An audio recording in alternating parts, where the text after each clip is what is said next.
बोलिए पूज्य सद्गुरुदेव भगवान की, बोलिए सन्यासी बाबा की, बोलिए बागेश्वर महादेव की, बोलिए सत्य सनातन धर्म की। जय सिया राम।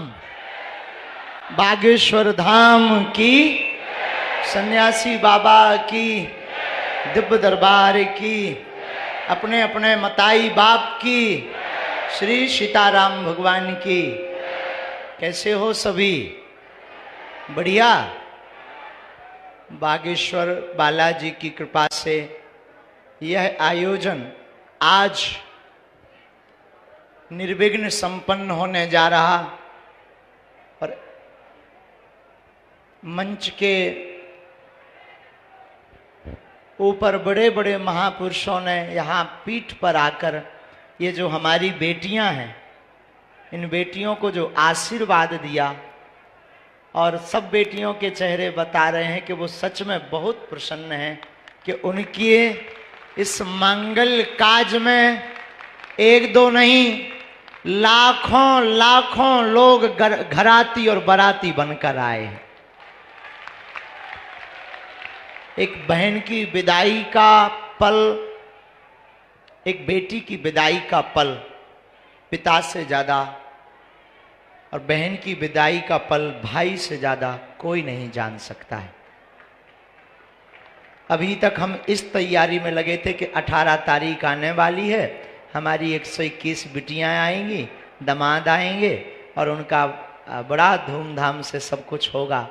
अब हम ये सोच रहे हैं कि जब आज शाम को ये विवाह के बाद जाएंगे तो अब किसकी तैयारी करेंगे। लेकिन हम यही कहेंगे कि बिटिया, भीड़ के कारण हम जरूर नहीं मिल पाए, बात नहीं अलग अलग कर पाए, तुम आते रहना, जब समय मिले जोड़ा से ही आना, खूब खुश रहना, जहां भी रहना एक काम करना, रामचरितमानस का पाठ जरूर करना। और जब तुम रामायण पढ़ना बिटिया तो एक एक रामचरितमानस बागेश्वर धाम से हमने दी है, और तुम रामचरितमानस पढ़ना, अपने परिवार को पढ़ाना बिटिया। उसी रामचरितमानस के राम से हमें ये लगेगा कि हमारी बिटिया हमको याद कर रही है। और आज धर्म के पिता के रूप में, वैसे पूज्य मलुक पीठ वाले महाराज जी जो कह रहे थे वो कम नहीं, कि आप सब लक्ष्मी और नारायण हो। बड़े हम तो देखो माध्यम हैं, करने वाले जरूर दिखाई पड़ रहे, लोगों को लग रहा है कि गुरुजी करवा रहे हैं, गुरुजी ये सब कर रहे हैं, पर सच तो यह है एक एक कार्यकर्ता, एक एक बागेश्वर धाम का सेवादार जो पार्किंग, पानी, टेंट सुविधा से लेकर के जगह जगह धूप में खड़े, पंडाल में खड़े, जगह जगह व्यवस्था बना रहे, इस संपूर्ण आयोजन का श्रेय बागेश्वर धाम के एक एक पुष्प को जाता है। और धन देना तो सरल है, लेकिन यहां पर धूप में खड़े होकर अपनी निजी भावनाओं का दमन करके दूसरे की भावनाओं को सिर चढ़ा करके सेवा करना बहुत कठिन है। तो आज हम सच में गौरवान्वित हैं। और बिटिया, ऐसा आशीर्वाद देना, पूरे बागेश्वर परिवार को ऐसा आशीर्वाद बेटियों देकर जाना कि हर साल हमारा बागेश्वर परिवार इतना समृद्ध और इतना भाव युक्त और साधना और साधन युक्त बने कि हर साल अनेक ऐसी हमारी बेटियों का यहाँ से पाणी ग्रहण मंगलमय संस्कार करवाता है। हमें कुछ नहीं चाहिए, तुम सब हमारे पास हो तो सब कुछ है। अब हमारी तो बोलने की सामर्थ्यता ही धीरे धीरे जा रही। हम सोच रहे जब शाम होगी तो फिर रात कैसे बीतेगी, क्या करेंगे। मतलब अभी तक तो इस इंतजार में थे हम कि आज 18 तारीख है, अब आज हमारी बेटियों का विवाह होगा। अब फिर कोशिश है, शरीर में सामर्थ्यता रही, कोई ऐसा उपद्रव नहीं हुआ तो अगले साल महाशिवरात्रि को पुनः बालाजी को याद करके फिर बेटियों का पाणी ग्रहण बालाजी करवाएंगे, हमें भरोसा है। तुम सब प्रसन्न रहना। तुम ये मत मानना कि तुम्हारे विवाह करवाया है तो हमने उपकार किया। तुम ये भी मत मान कर जाना कि तुम निर्धन थे इसीलिए बागेश्वर धाम से विवाह हुआ। नहीं, तुम धनवान थे इसीलिए बागेश्वर धाम हनुमान से विवाह हुआ। तुम निर्धन नहीं थे। निर्धन होते तो ये लाइट टेंट साउंड सर्विस ये जो महापुरुष बैठे ना इनको नहीं बुला पाते। तुम बिटिया हरो धनवान थी और इतनी धनवान थी कि तुम लाखों लोगों को भोजन कराने में सक्षम थी, तब तो लाखों लोग प्रसाद पा रहे हैं। और ऐसी ऐसी विभूति मलुक पीठ वाले महाराज जी, शासन प्रशासन, कुछ शासन प्रशासन भावनात्मक और प्रोटोकॉल ठीक है, सब कोई ऐसा नहीं रहा जो नहीं आया। जीवन में एक बात याद रखना, धनवान बहुत होते हैं, संपत्ति बहुतों के पास होती है, पर हम आप सबको, आप सब हमारी आत्माएं जो पीछे तक खड़े हैं, आप सबको हम विनम्रता पूर्वक निवेदन करें।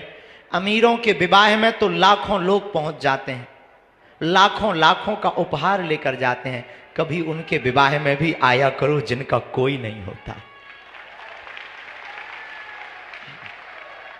आज हम तो धर्म के पिता हैं और हम अपने आप को संभाल नहीं पा रहे, मतलब हम बहुत कठोर भी हैं और यूं कहो कि हम, लेकिन हम विचार कर रहे हैं कि तुम्हारे पिता जिन्होंने तुम्हें जन्म दिया उन पर क्या बीत रही होगी।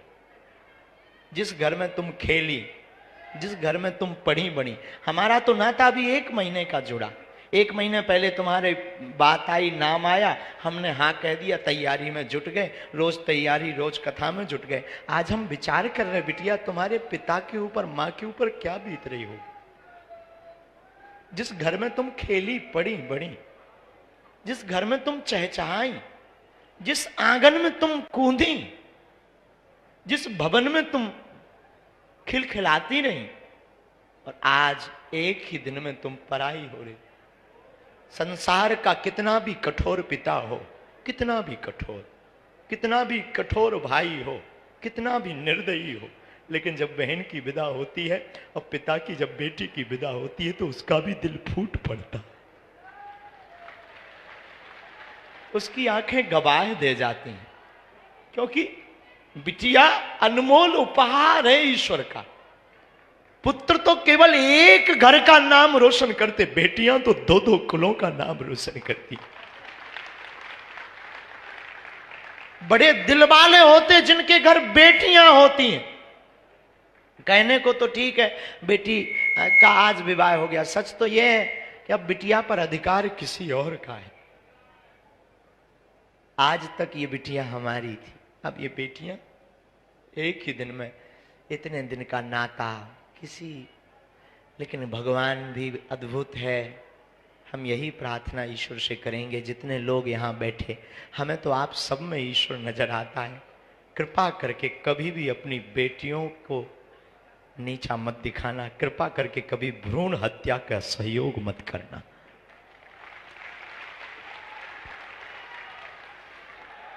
पुत्र एक घड़ी पिता के लिए नहीं बेचैन रहता। रात को 2 बजे पिता काम करके आवे, थक करके आवे, बहुत मेहनत करके आवे, नौकरी करके आवे और बहुत ज्यादा मशक्कत करके आवे, पुत्र नहीं एक घड़ी उठता है। पर बेटी कितनी भी थकी हो, कितनी भी बीमार पड़ी हो, वो चहक करके उठ करके दरवाजा खोल देती, पापा पापा कहो तो मैं रोटी बना दूं। भले ही उससे चाय बनाते ना बनती हो, लेकिन पापा पापा कहो तो मैं रोटी बना दूं। खोल करके दरवाजा, रोटी बनाने, किचन में कुछ भी ना हो, पापा बस गरम कर रही हूं, झूठ बोलकर तुरंत भोजन बनाने पहुंच जाती है। बेटियां भगवान की कृपा है, बेटियों में वो ममता है। हम तो कई बार वर्णन पढ़ते हैं या अनुभव करते हैं तो हमारा दिल झकझोर जाता है कि बेटियां कभी वीरांगना लक्ष्मीबाई बनती तो कभी मां बनती तो कभी बहन बनती। कितने भाव को पूर्ण करती हमारी बेटियां। बेटियां सच बतावे साक्षात दुर्गा का रूप होती हैं, विविधता होती है, विविधता। और कितना ममत्व विशाल होता है बेटियों का कि सबको पोषित करती, सबकी भावनाओं का सम्मान। खुद बीमार रहेंगी, भूखी रहेंगी, लेकिन अपने परिवार को कभी भूखा। हमारी प्रार्थना है जितने लोग यहाँ खड़े, मेरे साधु जनों, विनम्र निवेदन है, कभी भी अमीर आदमी की शादी में तुम पहुंच पाओ या ना पहुंच पाओ, पर जिनका कोई ना हो ना, उनके घर जरूर जाया करो। उस बेटी को कितनी प्रसन्नता होती है। वही अभी हमको एक पत्रकार मिले रास्ते में, ऐसी जल्दी जल्दी हम चले जा रहे थे, तो हमको कान में गुरुजी एक बात बतानी। फिर कमरे तक गए, हम कहा बोलो। गुरुजी, जब हम बेटियों से पूछ रहे थे ना, तो हमने कहा कि बताओ आपको कैसा लग रहा। बोले गुरुजी सब रो रही थी कि हमने कभी सोचा ही नहीं था कि हमारा विवाह इतना भव्य और दिव्य होगा। और मेरे पागलों, तुम अपनी जिंदगी में याद रखना, कभी भी अवहेलना मत करना, कभी भी अवहेलना मत करना। पुत्र तो बहुत बड़ा बनने पर अपने प्रोटोकॉल में, अपने विचार में जीने लगता है और उसका जीवन विचित्र होता है। परंतु बेटियां कितनी भी व्यस्त हो जाएं, परंतु बेटियों का वो हमारे पास आज भी लोग आते हैं, हम तो बहुत अनुभव ऑब्जर्व करते रहते हैं, बैठे बैठे ऑब्जर्व करते हैं। बेटियां अगर अपने ससुराल में हैं और रक्षाबंधन आ जाए और अगर धोखे से वो किसी कारणवश ना पहुंच पाए, तो भाई की कलाई खाली ना रहे, पड़ोसी वाले अंकल के पास दौड़ दौड़ करके जाती हैं, क्या आप जाएंगे अंकल जी? यदि जाना तो हमारे भाई के लिए कलाई के लिए राखी लेकर के चले जाना, ताकि रक्षाबंधन पर कलाई सूनी ना रहे। अब वो जल्दी जल्दी बनाकर भेज देती हैं। तो बेटियां ईश्वर का वरदान है। हम बार बार अब क्या बोलें, ना तो हमें प्रवचन याद आ रहे, ना हमें ये याद आ रहा कि हम क्या कहें। लोगों को लग रहा कि बागेश्वर वाले महाराज जी करवा रहे, हम हाथ जोड़ के बोले हम नहीं करवाए। पूरा बागेश्वर धाम का एक एक परिवार, हमारी जेब में है भी क्या। लोगों को लगता है कि ये अमीर आदमी, हम बिल्कुल भी अमीर नहीं हैं। लोगों की भावनाएं हैं। कोई आया तो एक 54 साल का व्यक्ति था, उसके कोई संतान नहीं हो रही थी, पुत्र हो गया। बोले गुरुजी कुछ देना है, सहयोग ले लो। 2 महीना पहले हमने कहा अगर पैसा लेंगे खर्च हो जाएंगे, तुम एक करना, हमारी बेटियों का विवाह हो रहा, एक एक फ्रिज दे देना बेटियों को। झंझट खत्म। अब बस हो गया, उसका काम हो गया, हमारा काम हो गया। तो आप लोगों को लगता होगा, पर हम ये आपको महिमा मंडन करने के लिए भी नहीं बता रहे, हम आपको इसीलिए बता रहे हैं कि आप भी अपने जीवन में जितनी खुशियां बटोरना चाहते हो बटोर सकते हो, पर खाकर के खुशियां नहीं बटोर सकते। दुनिया को, दीनहीन को खिलाकर के खुशियां झोली में भर सकते हो आप। और जो आनंद भोजन करने में है, उससे कहीं अनंत गुना आनंद और मन की तृप्ति भोजन कराने में है। और महापुरुष इस बात को बहुत बलीपूर्वक जानते हैं। तो आप सब जो आज आए हैं, अभी हम जाएंगे नहीं, बैठेंगे, पर हमारी सामर्थ्यता नहीं है अब बोलने की, तो हम अभी बैठ जाएंगे सामने। शाम को भजन संध्या भी है चित्र विचित्र जी की। अब बेटियों का वो पानी ग्रहण भी होना है, और सब हम कहेंगे पहले तो पानी पिलाओ सबको, और जब तक हम कहेंगे एक आरती बनवाओ। ये लक्ष्मी नारायण का रूप है। एक आरती पंडित जी से कहेंगे एक आरती बनाओ, और हम चाहेंगे हम अपनी बेटियों की, दामादों की आरती उतारें। तो जब भी बने ना, आ जाया करना है।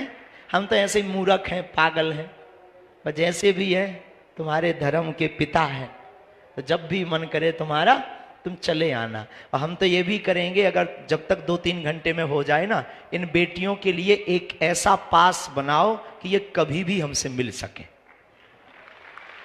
जय हो। एक सील से कट होकर तुरंत, जब तक अभी भावर पड़ेगी ना बेटियों की, तब तक एक एक पास बनाओ। और अगले साल हम फिर कहते हैं, अब हमें पता नहीं बालाजी क्या करवाएंगे, अगर सबका सहयोग रहा। हमारे पास तो कुछ है नहीं, लेकिन बालाजी ने चाहा और बागेश्वर धाम के एक एक पागल ने चाहा, तो अगले साल 125 बेटियों का करेंगे। करेंगे पक्का। 25 तो गुरुदेव हो गई इसी वर्ष। अच्छा हो गई, तो 131 कर देंगे। हाँ, 20 कौन पूर्ति करेगा? चलो, चाचा कह रहे 151, 120 चाचा के। अब 151 बेटियों का होगा। और तैयारी आज से ही करो। कौन कौन आएगा? पक्का? जोर से बोलो ना, जोश में कि होश में? एक साल में भूल तो नहीं जाओगे? तो अगले साल 151 बेटियों का करेंगे।